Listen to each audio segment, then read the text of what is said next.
Hello, people of the internet. My name is JD Shadow, as you probably know, and I am here to talk about 2016 and, more importantly, the state of the channel. I have not done this since, say, 2015. I have not done a video like this, but given that this is the end of the year or the beginning of the new year, however you want to say that, the bottom line here is that I have not done these in a long time, and I want to go ahead and do one because I want to talk a little bit about some of the things that are going on my channel, some of the things I want to get back to doing, some of the things that I want to do, and a bit of a pledge, if you will, about some things, especially on Twitter, that I will do and will not ever do. So let's first start out by saying that 2016 was a pretty weird year for me. I had some few errors in judgment, and because of that, there were some things that I did that I probably should not have done. Some things that I have said that I probably shouldn't have said. And if you looked on my Twitter account,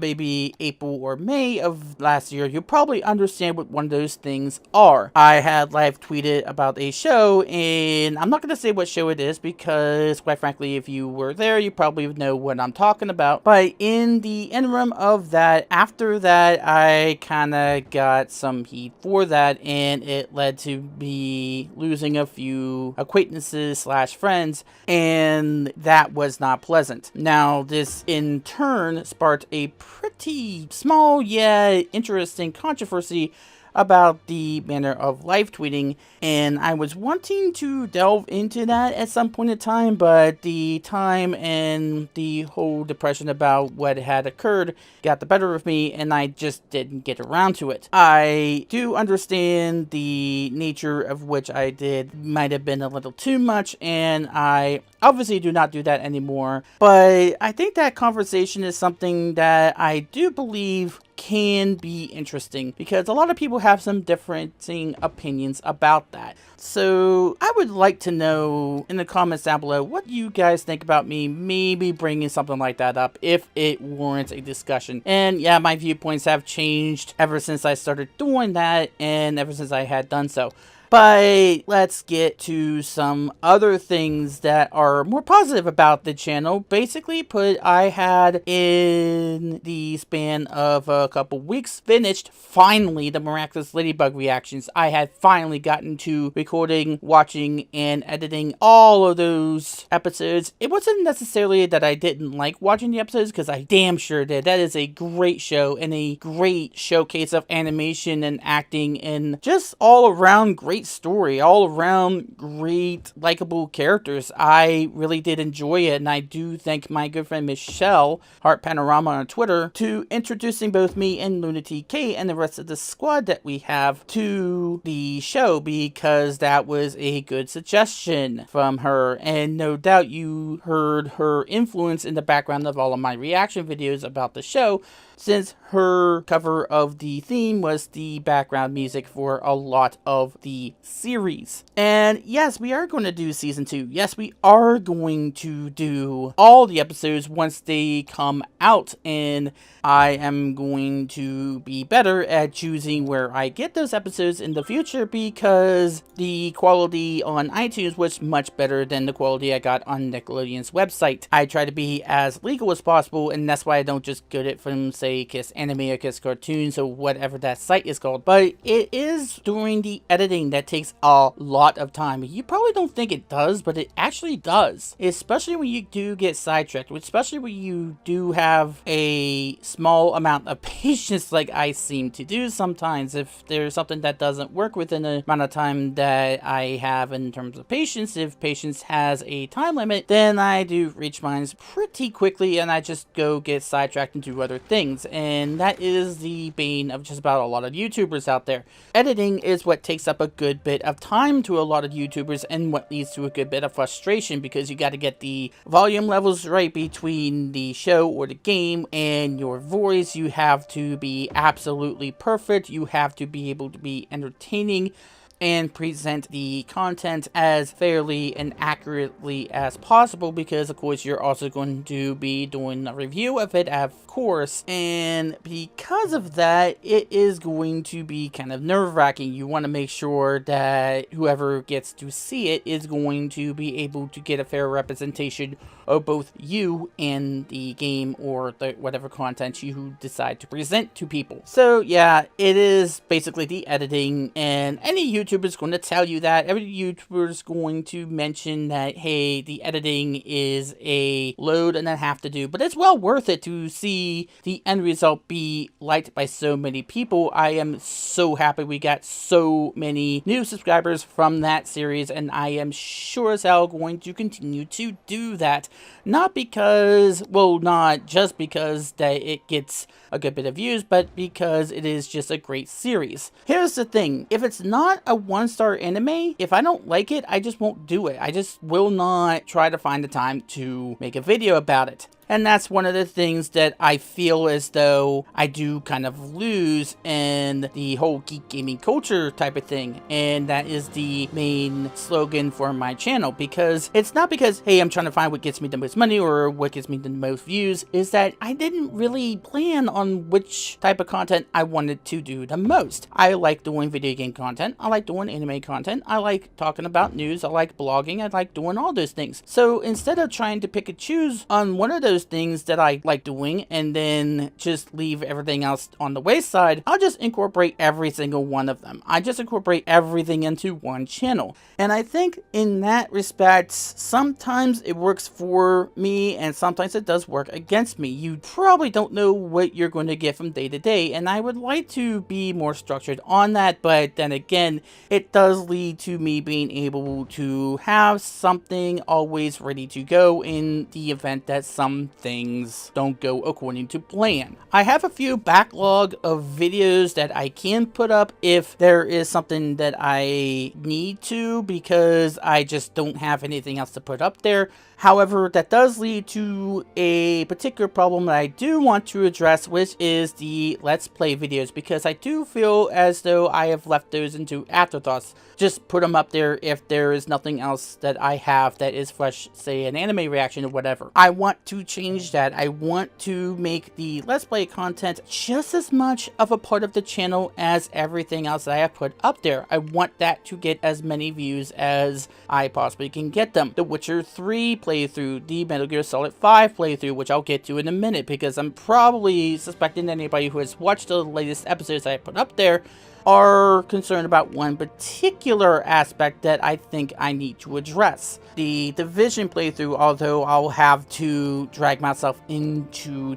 doing that again because of the sheer pain it took for me to have to do that, because quite frankly the Division wasn't as well thought out as I thought it was going to be. The game itself, it was sort of flawed, to be quite honest with you, and that's putting it nicely. But I do want to put that into a sort of more focus this year. That's one of the things that I do want to focus more on, is the gaming content. That's basically what got me into this point. That's one of the first things that I wanted to focus on, and then the anime reactions did come after that, and that's not saying that I'm going to stop focusing on them altogether or give less attention to that. It's just the fact that I do believe that people who want to see me play The Witcher 3 or Metal Gear Solid 5 or any other game that has came out recently has seen me just use those as filler instead of actual content that can be viable to a channel such as my own. So I do want to focus a lot more about that. I do want to finish the games that I have been putting up for some time, and that's also because, quite frankly, I don't have enough disk space. I am going to try to fix that part. I did get a Blu-ray burner finally, so I can start moving some of the files that I have stored on my computer onto Blu-ray discs, and I can go back to them if I need to. That way I can use the hard drive space that I can free up from that on other things, on new content, on things that I am doing now. Because while, yeah, I don't know if anybody else does this, I do save my old content. I do save the rendered videos onto my hard drive in case something happens to where I need those again. I can just easily go back to them and re-upload them if I need to do that. Some other people don't do that, and when YouTube goes and becomes YouTube, as you no doubt can tell what has been going on this past couple of years in terms of copyright issues, people lose their videos because they don't save them, and YouTube goes and does what it usually does in these types of situations. So I like to keep myself prepared for that in case the worst comes to worst and I do have to get a new channel or whatever, but I don't think that's going to need to happen anytime soon. But the reason I say hard drive space is because gameplay videos take a lot of space, at least the raw files. I use Dextery for a lot of my content, for a lot of my recording, because of the features that it presents to me. I refuse to use anything else, although OBS's latest iteration, the OBS Studio, does look very appealing right about now.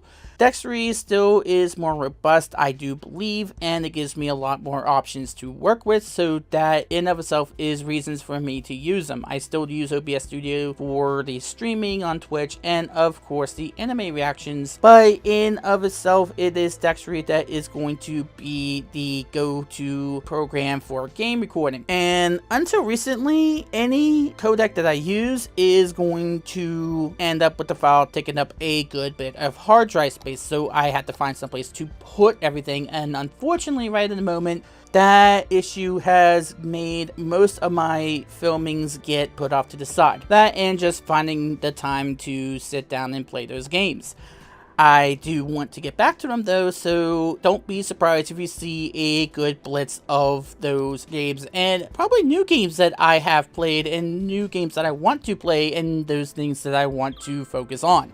I also want to be able to improve on the quality of these videos so that when you go and view these videos that you're not turned off by them within just say a minute of having watched them. Now, I can't do anything about my voice. As you well aware, my voice sounds like a cross between Boogie2988 and the Nostalgia Critic. No disrespect to any of those guys, because I do love all of their content and I have no problems with the voices. It is a fair representation of the kind of voice I have, and though that shouldn't be a detriment to anybody, I have gotten a few comments detrimental about that. And here's the deal. If you don't like the sound of a person's voice, you don't have to. That is something that I cannot change. I have tried to change that throughout my life, and unfortunately it is just something that I have to just own up to.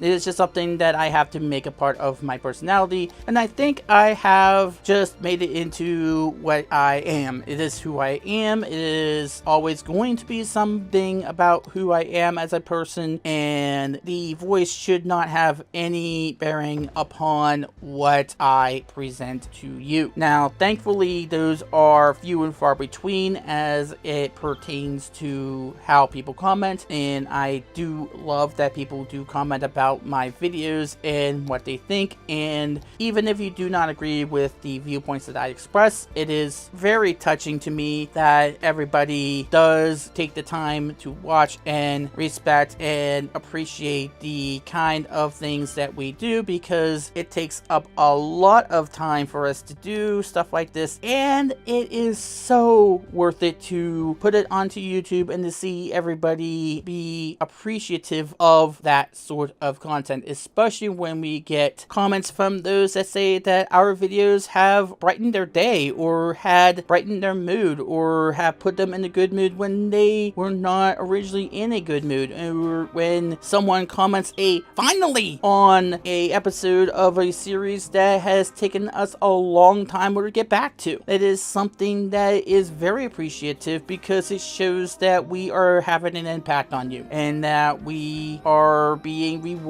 by your generosity and your time, and that is far and away much more of a reward than just monetary. And though we do like the monetary stuff, don't get us wrong, we like the smell of money. We like money. Money makes the world go round, but not as much as your voice and your appreciation and how we connect to you and how we affect how your day goes. That is what really makes our world go around. Not necessarily the money, not necessarily necessarily the fame, but how we connect with you and how we get that appreciation from you. That to me is much more worth than anything material or monetary. And no, I am not as well versed as some people are to express that kind of gratitude, and I feel like my explanation kind of failed in that regard to some extent. I hope that I got the message across that all of you guys mean so much to me, and the growth of the channel would not be where it is without all 900 plus of you. And I would love to get to that 1K mark. It is looming. We are 900 subscribers strong, and we are 100 away. So if someone you know has not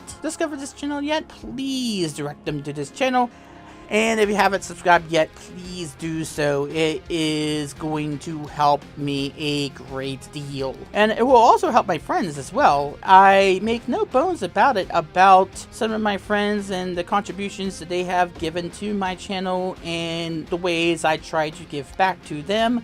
Of course, I have advertised to hell and back my good friend Luna TK, who does her own channel and has gotten to 1,000 subscribers, and much love to her, much appreciative to her, because that personality that she has is really who she is, and I cannot stress enough just how much she has helped me, not only from a professional standpoint, but from a personal standpoint. There are times when I was right at the edge of a precipice, right at the edge from a psychological standpoint, and I don't want to go too much into the specifics of that, but whenever the chips were down, she was right there to get me back on my feet. She was there to tell me how wrong I was to be sitting on that edge, and I owe a lot to her as a friend and as a friend to the channel, no doubt. And also to Michelle for her permission for me to use that cover of the Miraculous Ladybug song,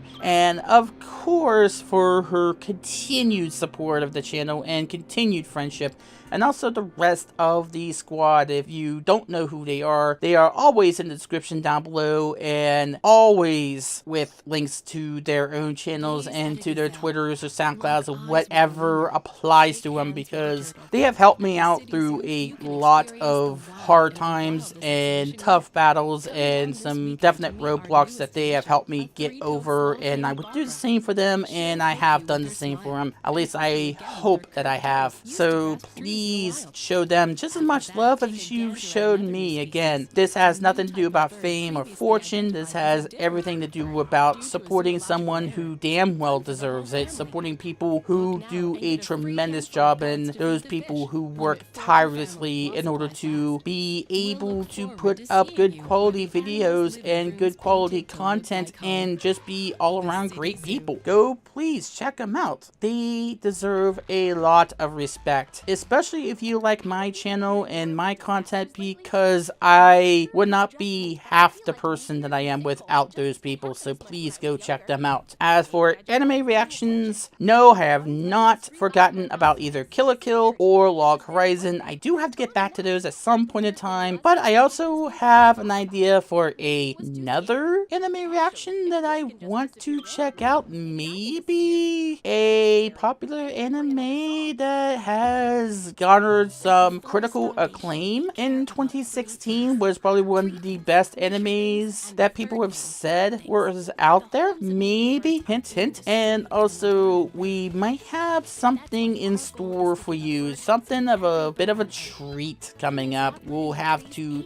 talk a little later about that, because we do not know the time or place that that's going to happen, or when we can actually do that sort of thing. What is it? Well, just stay tuned. I'm pretty sure that we will keep you informed of what that's all about. And of course, I have not forgotten about the 1-star reactions. I do want to do more of those. I just have to find stuff that deserves a good lashing. Now, if you have any suggestions suggestions, you can feel free to drop me a tweet on Twitter about it at DJDShadow. Now, a few rules. One, it can't be hentai. It can't be anything that's going to get us kicked off of YouTube, because quite frankly, YouTube is YouTube when it comes right down to it. Two, it can't have any seizure-inducing sequences. I want to keep my health intact. Thank you very much. And the third is that you cannot give me something that you think deserves to be on that list just because of spite.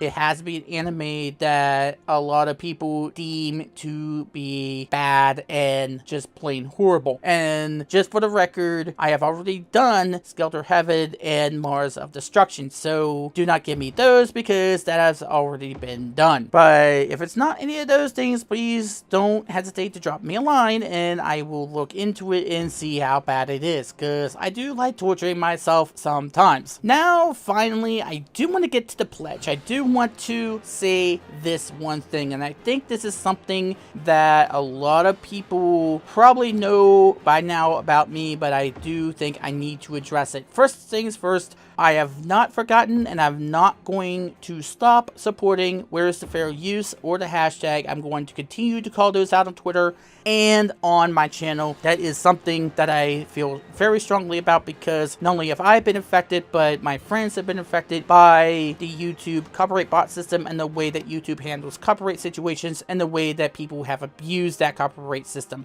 So that is going to continue. That is going to continue until there is a definitive resolution to that issue, and we're not going to give up on that. However, there's another pledge I do want to address, and that has to do with Twitter specifically.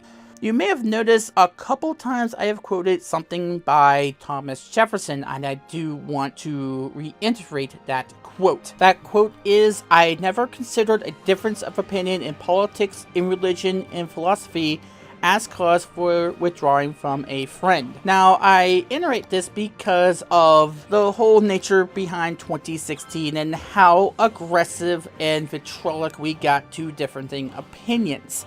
And I thought we had gotten away from that, but it seems it's just gotten a hell of a lot worse. And it doesn't matter what side of any coin you are on when it comes to opinions about certain issues, certain political candidates, certain movements, certain issues that have to do with social aspects of the world.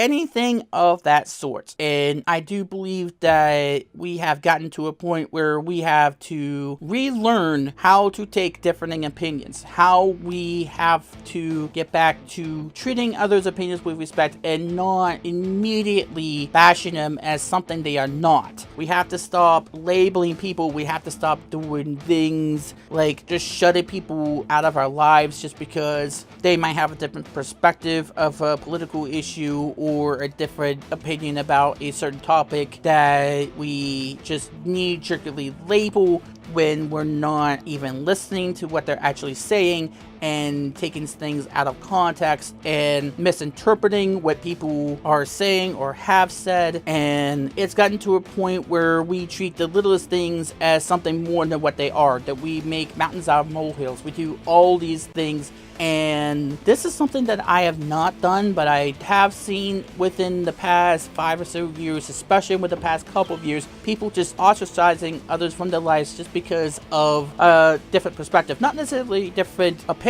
or not necessarily an imposing opinion, but just a different perspective of maybe the same opinion. Maybe they got to the same conclusion you did, but they didn't get to it the same way, or maybe they disagree with part of what you said, and that's enough for you to go off the handle. We need to stop that. We need to be a little bit more calmer. Now, I'm not saying to open up to something that's obviously racist or obviously sexist or obviously bigoted, but when you talk about, okay, this one thing is clearly bigoted, when there are people who have interpreted to have a completely different meaning, or when somebody tries to read way too much into something or tries to use that as a weapon to silence legitimate criticism that has nothing to do with anything bigoted toward somebody's social status, to the point where it is very hard for the person that's accused to be able to disprove that, because on paper they didn't say anything even remotely close to what is being accused. But because of the way that we handled that kind of stuff, especially in 2016, we have made it way too tough for somebody to disprove